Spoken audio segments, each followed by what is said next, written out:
Welcome to Movie Parts Vault.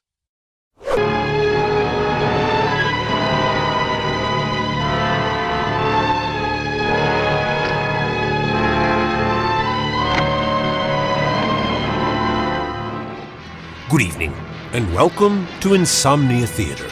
I'm Paul Gannis. Two fishermen pick up a psychopathic escaped convict who tells them that he intends to murder them when the ride is over in The Hitch Hiker, a 1953 American film noir thriller co-written and directed by Ida Lupino. The film stars Edmund O'Brien, William Tallman, and Frank Lovejoy. The Hitch Hiker was the first American mainstream film noir directed by a woman. It was selected in 1998 for preservation in the United States National Film Registry as being culturally, historically, or aesthetically significant. The film was a fictionalized version of the Billy Cook murder spree. In the early 1950s, a hitchhiker robs and kills a succession of people who offer him rides. A suspect, Emmett Myers, played by Tallman, is publicized in newspaper headlines.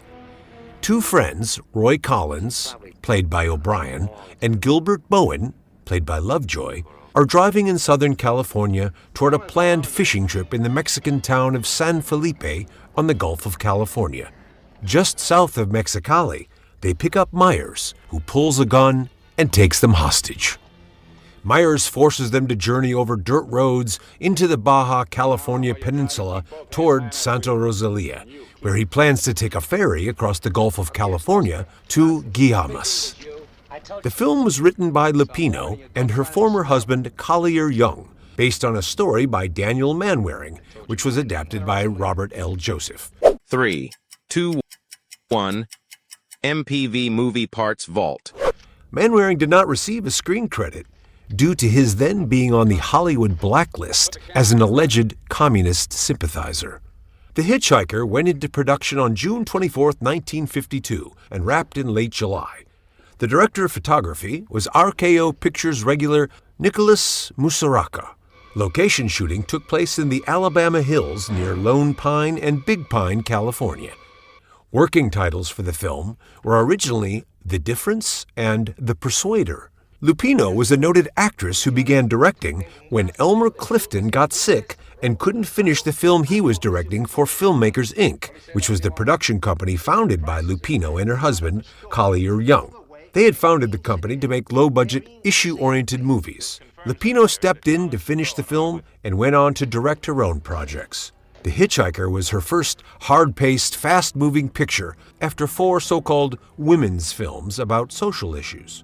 The Philadelphia Inquirer said that with nothing more than 3 able actors, a lot of rugged scenery, and their own impressive talents as producers, authors and director Collier Young and Ida Lupino have brewed a grim little chiller.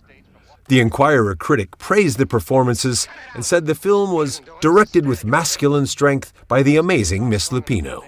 The New York Daily News gave the film 3.5 out of 4 stars, saying Lupino made good and exciting use of the real-life incident.